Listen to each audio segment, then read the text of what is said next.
Son las 5 de la tarde, las 4 en Canarias. El uso de las mascarillas se va a regular previsiblemente a partir de mañana, según ha anunciado hace un ratito el ministro de Sanidad. Lo que no está claro todavía es quién quedará exento de su uso obligatorio cuando la distancia de seguridad no sea posible. María Lorido, buenas tardes.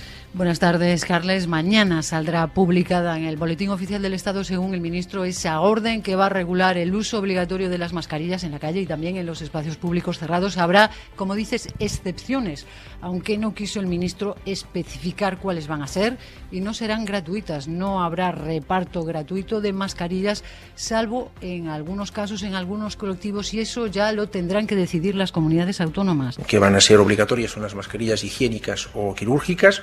Van a distribuirse por distintos canales. La farmacia es un canal posible. Hay otros canales como son superficies o otros centros de venta. Ya de hecho están disponibles en estos focos de distribución. Y saben ustedes también que desde ya hace varias semanas el Gobierno tiene activado un mecanismo de control de precios para evitar abusos de estos productos. Si aparte de esto hay algunos colectivos que deben de beneficiarse de un uso gratuito, pues esto las comunidades autónomas y otros niveles administrativos tendrán que tomar la oportuna decisión. Se le ha preguntado también al ministro Illa si habrá alguna sanción si se incumple ese uso obligatorio de las mascarillas. No ha contestado, ha remitido a la orden que se publicará mañana con todos los detalles. Y te puedo contar también, Carles, que acaban de actualizarse los datos sobre la evolución de la pandemia. Tenemos 83 nuevas muertes en las últimas 24 horas. Ayer fueron 59.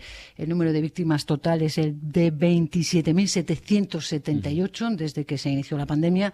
En cuanto al número de contagios, de nuevos contagios, se estabiliza 295.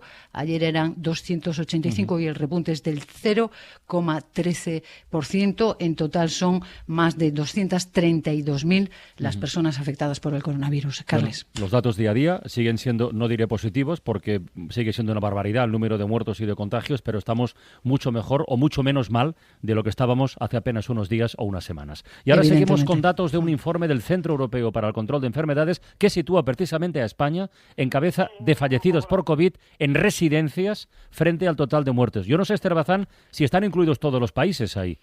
No, por ejemplo, Italia no está. Allí también se ha producido un número muy alto de fallecimientos en este tipo de centros. El organismo europeo pide que se establezca un sistema que permita vigilar la situación en las residencias a nivel de toda la Unión, porque todos los países han subestimado el número de fallecidos en centros de la tercera edad. Lo vamos a ampliar con Álvaro Zamarreño. Buenas tardes. Buenas tardes. De hecho, creen que la falta de un sistema de vigilancia unido a la falta de verificaciones y de datos ha llevado a infravalorar en toda Europa el peso de esta enfermedad y su mortalidad en las residencias. Como dices, sin incluir datos de Italia, el informe del Centro Europeo de Enfermedades, que es una agencia oficial de la Unión Europea, atribuye en España un 66% de fallecimientos por COVID-19 dentro del total nacional entre estas residencias. No incluye a todos los países europeos, pero sí a Francia o Bélgica, que tienen un 50%, Alemania o Reino Unido, que tienen porcentajes también muy inferiores al español. En todos los casos se citan datos de fuentes oficiales, excepto en el nuestro, donde se recurre al número ofrecido por los medios de comunicación. El Gobierno tiene los datos de las comunidades autónomas desde hace más de un mes, pero no lo hace público, como venimos contando aquí en la SER. Gracias a nuestra red de emisoras, según la última actualización, hemos informado de más de 18.200 muertes en residencias. Pues las secuelas que va a dejar el COVID en los pacientes que han estado en la UCI van a ser muy graves. Las habrá físicas, pero seguro también psicológicas. Nos lo ha contado en La Ventana el doctor Carlos Velayos, médico intensivista en el Hospital de Fuenlabrada de Madrid.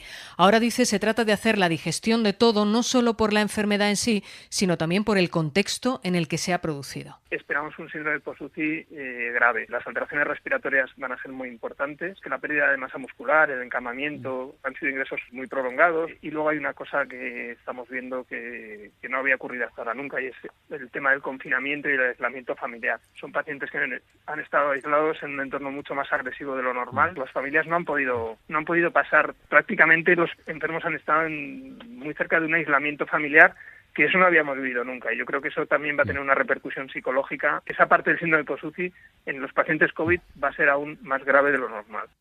De la política, la noticia de la tarde ha sido el cambio del Gobierno sobre la prórroga del estado de alarma. Serán 15 días, es lo que va a pedir mañana en el Congreso, como había solicitado Ciudadanos, que ha celebrado el pacto para reducir la petición de un mes, como planeaba el Ejecutivo, a 15 días. Y recordamos también esa rectificación del Ayuntamiento de Barcelona que hemos contado hace unos minutos respecto a tomar el sol en la playa. Definitivamente, Mónica Peinado no podrá hacerse. Buenas tardes. Buenas tardes. Lo ha aclarado el propio teniente de alcalde de Seguridad, Albert Valle, el mismo que esta mañana nos decía que permitirían que los ciudadanos se sentaran o se tumbaran a tomar el sol en las playas de Barcelona, siempre que respetaran la distancia de seguridad, pero definitivamente va a ser que no. Mañana las playas estarán abiertas hasta las 8 de la tarde, pero solo para pasear. No se podrá tomar el sol y el baño recreativo sigue prohibido. Las playas, insisten ahora desde el ayuntamiento, son lugares de paso, pero no un espacio para quedarse.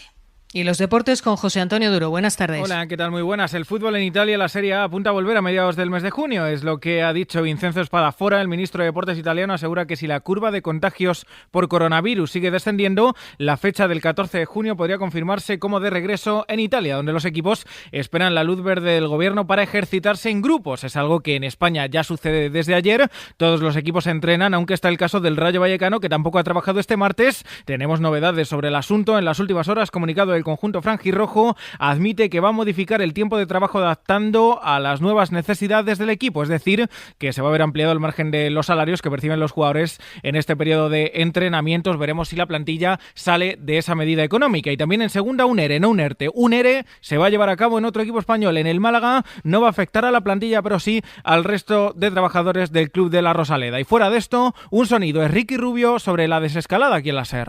Sí, viene un poco la luz, ¿no? Vemos que en Alemania vuelve la liga y es un poco el referente de muchas ligas y con ganas de volver un poco a la normalidad, que todo esto pase, pero siempre con la precaución necesaria, ¿no? Pero bueno, yo manteniéndome en forma y a la que me digan, pues volvemos a jugar. Ha sido hoy, este martes, en la sección del jugador de Phoenix Suns, aquí en La Ventana.